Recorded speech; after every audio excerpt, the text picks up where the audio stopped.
Round 3 of the challenge, we are on the play, hand looks solid. So let's go for it. Opponent is on island, so could mean anything.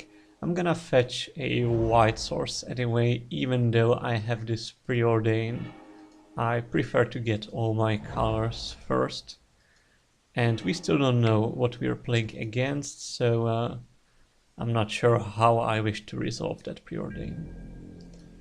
Looks like opponent is on some kind of brew, since they just tossed coward into Sacred Cat, which is some nice value, sure, but this looks like the kind of deck that we should be very much fine playing against.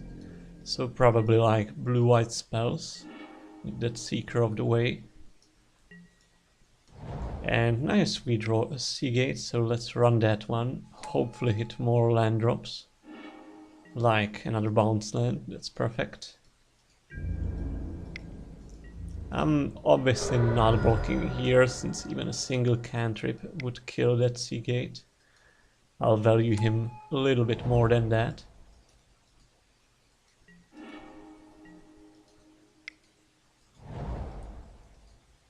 So here, I think time has come for some snapping action, since we can generate 2 mana with a snap and set the opponent back a little bit and resolve our Mordor.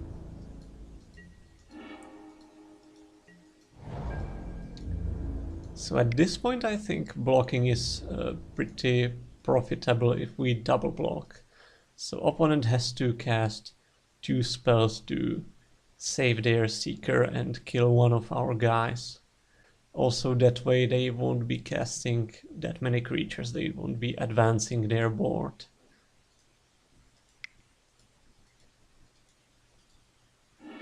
Turns out they are gonna be able to get away with only a single spell to kill our Maldrifter and save their Seeker. But again, this means that they are not replaying their second Seeker this turn, so I'm still happy with the outcome. Let's preordain into another Seagate. Sure, anytime. Into another Seagate. Into a Fateful, just in case we wanted more life.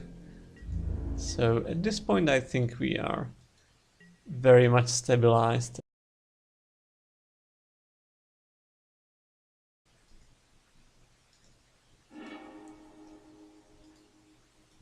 Okay, Battle Screech, that's some nice stack, especially along with Seeker of the Way. Those are 2 prowess triggers out of the blue.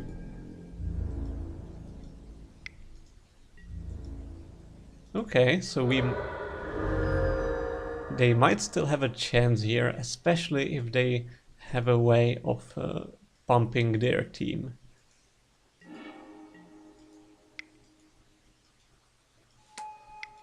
But we'll be gaining a good amount of life ourselves, and I'll also start snapping a little bit to mitigate the beats, especially again if they have any form of mass pump spell. This increases our chance of survival, and this way we are able to play another spell on our turn. Let's start off with a Seagate into Serrated Arrows, sure. So I could like snap again, but that does not allow me to cast any additional spells this turn, so I will settle with the arrows and think that that should be probably enough.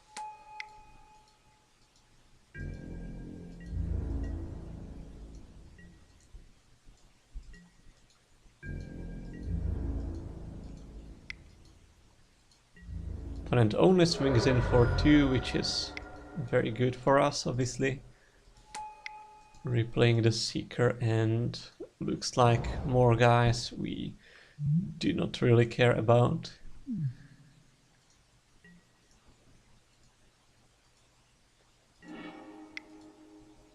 Sure, I will take another Fateful just to be super safe. And I can start drawing a lot of cards off of the analysis. Fam's not bad at all, and a wall will allow me to presumably close this game out.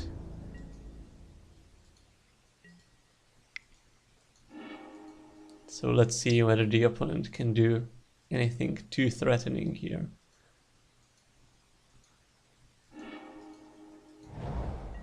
Okay, and they'll be taking a mountain, which is a little surprising since suddenly they are Jeskai.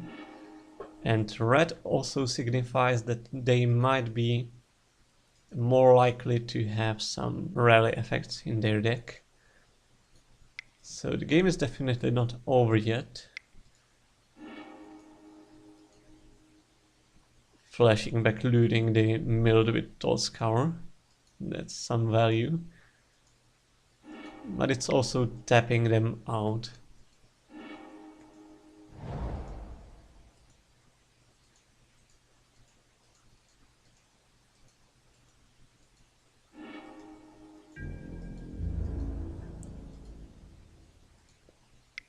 I mean, most decks would be concerned about two 5/5s attacking, but not me really, since I can just get the sea gates in the way. I don't care about them anymore.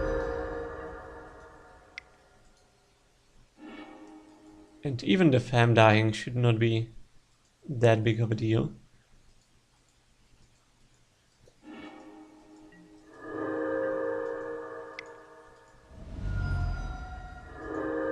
Starting with the flashback to see my options. Another sea gate's not bad, definitely. Into another wall. So that's pretty cool. Means we should be pretty safe from their attacks. But first, I'm actually gonna snap my own sea gate. Because I'm running a little bit light on card draw. And you will notice that we have not played any ghostly flickers yet. So I wanna find that one first, so that then I can like draw a ton of cards with the Seagate wall flicker loop, or bounce all their creatures or most of their team with the double wall plus flicker plus snap. But again, first I need to draw the cards. So just to be mana efficient, I will wall here and save the Seagate for next turn.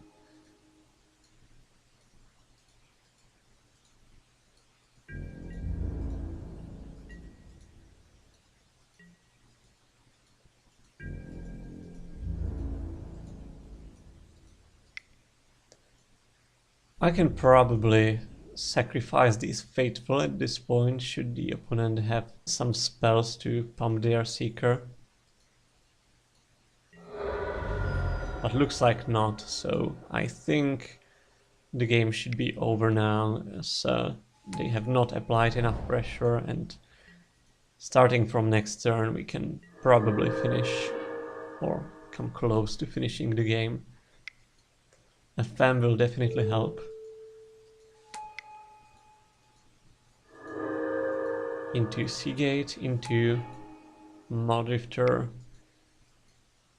evoking and snapping, of course.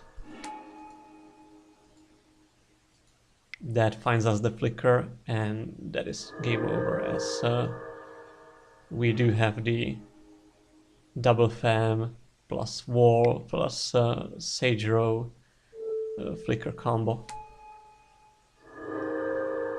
So we're gonna mill the opponent out, and that will do it for this game.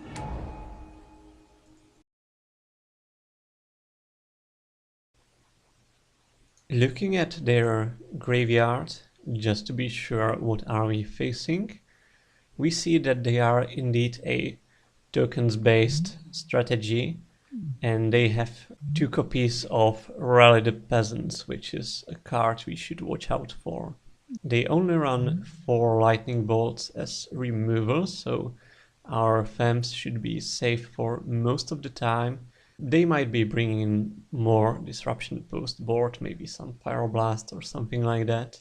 But mostly I don't think there is much to worry about.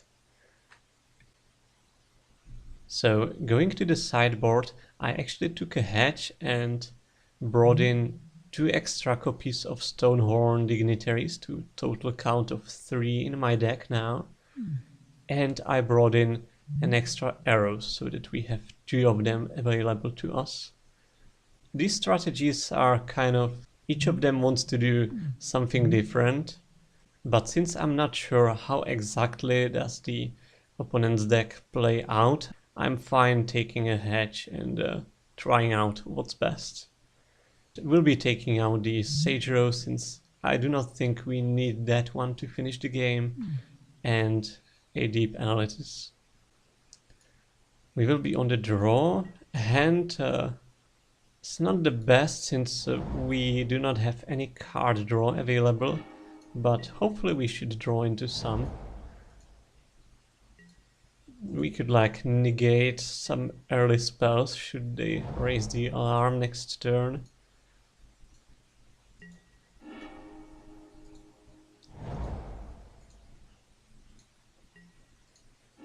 But since I draw the familiar here, I think I'll just run that one out. This also means that I can next turn play the Boilworks without discarding. So I think that's a fine line. Even though the opponent is fetching for Mountain and bolting there. But the odds of that happening were not that high. Again, we only saw 4 bolts as removal and the opponent did not have access to red mana last turn, so I still feel like running out the Fem was correct there, even though it did not turn out that well. Anyway, we'll be searching for another land and bouncing. Opponent's draw looks to be on the slower side, since they're just brainstorming and playing out something to pump their team's toughness. But we can arrows the armor down first and pick off his small guys later.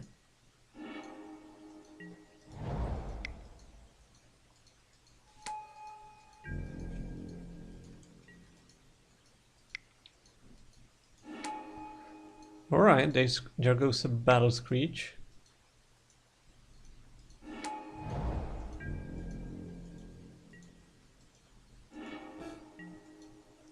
So I'm gonna try and play this a little safe.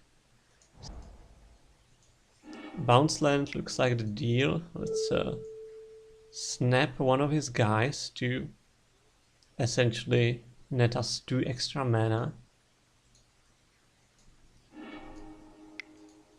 And this gives us enough mana to Seagate now, taking a Muldrifter and leave Ghostly Flicker up. So I'm taking this line just to make sure that I don't like randomly die to Rally the Peasants plus Flashback.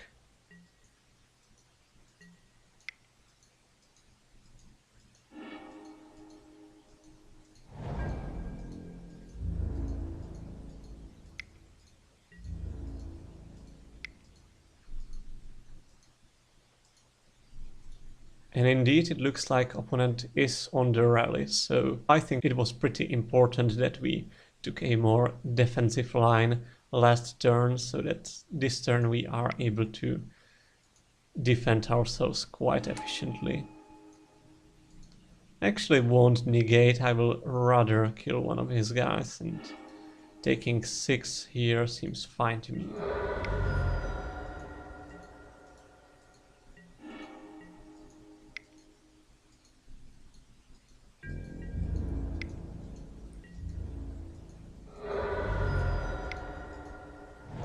So let's Muldrifter here, evoke of course, and sure, might as well flicker on Muldrifter plus arrows.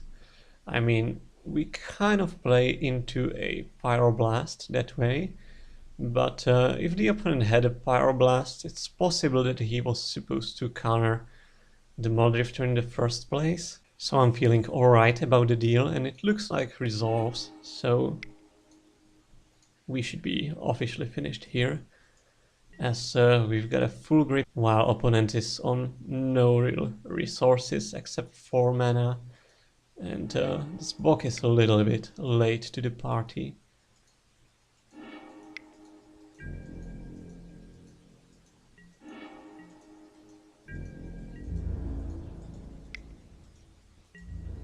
Might as well get some beats going, and there comes the fam.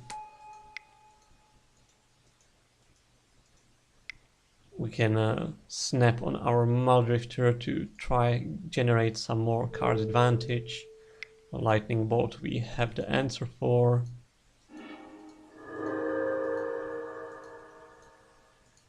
Tapping the bounce lands, obviously. We can do this once more. I feel pretty safe, since if the opponent had an answer, another answer to the snap, he would have cast it already.